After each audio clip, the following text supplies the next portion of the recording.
ದೇವರು ಅಂದರೆ ಸಾಮಾನ್ಯವಾಗಿ ಒಬ್ಬ ಸರ್ವಶಕ್ತ, ಸರ್ವಜ್ಞಾನಿ ಮತ್ತು ಸರ್ವವ್ಯಾಪಿ ಇರುವ ಆತ್ಮೀಯ ಶಕ್ತಿ ಅಥವಾ ಚೈತನ್ಯವನ್ನು ಸೂಚಿಸುತ್ತಾರೆ. ಇದು ವಿಶ್ವದ ಸೃಷ್ಟಿ, ನಿರ್ವಹಣೆ ಮತ್ತು ನಾಶಕ್ಕೆ ಕಾರಣವೆಂದು ಭಾವಿಸಲಾಗುತ್ತದೆ. ವಿವಿಧ ಧರ್ಮಗಳು ಮತ್ತು ಸಂಸ್ಕೃತಿಗಳಲ್ಲಿ ದೇವರ ಬಗ್ಗೆ ವಿಭಿನ್ನ ಗ್ರಹಿಕೆಗಳಿವೆ. ಹಿಂದೂ ಧರ್ಮ, ದೇವರು ಬ್ರಹ್ಮ, ವಿಷ್ಣು, ಶಿವನಂತಹ ವಿವಿಧ ರೂಪಗಳಲ್ಲಿ ಅಥವಾ ಪರಬ್ರಹ್ಮನಂತಹ ನಿರಾಕಾರ ಶಕ್ತಿಯಾಗಿ ಕಂಡುಬರುತ್ತಾನೆ. ಕ್ರಿಶ್ಚಿಯನ್ ಧರ್ಮ, ದೇವರು ಒಬ್ಬ ಸರ್ವಶಕ್ತ ತಂದೆಯಾಗಿ ಯೇಸು ಕ್ರಿಸ್ತನ ಮೂಲಕ ಪ್ರಕಟವಾಗುತ್ತಾನೆ.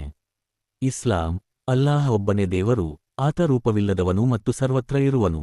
ಬೌದ್ಧ ಧರ್ಮ, ದೇವರ ಕಲ್ಪನೆಗಿಂತ ಆತ್ಮಜ್ಞಾನ ಮತ್ತು ನಿರ್ವಾಣಕ್ಕೆ ಹೆಚ್ಚು ಒತ್ತು ಕೊಡಲಾಗುತ್ತದೆ, ಆದರೆ ಕೆಲವು ಶಾಖೆಗಳಲ್ಲಿ ದೇವತೆಗಳ ಬಗ್ಗೆ ಉಲ್ಲೇಖವಿದೆ. ಕೆಲವರಿಗೆ ದೇವರು ಒಂದು ಶಕ್ತಿಯಾಗಿರಬಹುದು, ಮತ್ತೊಬ್ಬರಿಗೆ ವೈಯಕ್ತಿಕ ಸಂಬಂಧದ ಆತ್ಮವಾಗಿರಬಹುದು. ಇನ್ನು ಕೆಲವರು ದೇವರನ್ನು ವಿಶ್ವದೊಳಗಿನ ಸಾಮಸ್ಯ ಅಥವಾ ಪ್ರಕೃತಿಯ ಚೈತನ್ಯವೆಂದು ಭಾವಿಸಬಹುದು. ಇದು ವೈಯಕ್ತಿಕ ನಂಬಿಕೆ ಮತ್ತು ಧಾರ್ಮಿಕ ಸಂಪ್ರದಾಯದ ಮೇಲೆ ಅವಲಂಬಿತವಾಗಿದೆ.